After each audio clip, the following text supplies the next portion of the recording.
Welcome to আরকে interior. নমস্কার, আমি দেবাশিস। তো আজকে আমরা বিরাটিতে একটা কাজ করেছি ইন্টেরিয়ারের, তো সেই কাজটা আমরা পুরোটাই দেখাবো। সবার আগে দেখিয়ে নিই কিচেনটা কীরকম হলো। এই জায়গাটা টোটালটা হাইড্রোলিকের ওপরে করেছি। এই বেসটা হাইড্রোলিক দিয়েছি। এর নিচে বাস্কেট আছে, এই তিনটে বাস্কেট এদিকে করা আছে, এদিকে হচ্ছে গিয়ে পাল্লা আর প্রোফাইল হ্যান্ডেল দিয়ে আমরা পুরো কাজটা করেছি। টোটাল কাজটাই প্রোফাইল হ্যান্ডেলে করা আছে, মানে এখানে কোনো হ্যান্ডেল আলাদাভাবে দেওয়া নেই, এগুলো সমস্তটাই প্রোফাইল হ্যান্ডেলের কাজ হয়েছে। তো ওপরেও টোটাল প্রোফাইল হ্যান্ডেলের কাজ আছে, লাইট দিয়ে পুরো সেটিং করা আছে।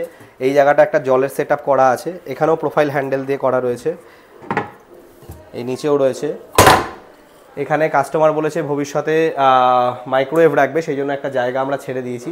এই হচ্ছে টোটাল আমাদের আউটলুকটা হচ্ছে কিচেনের।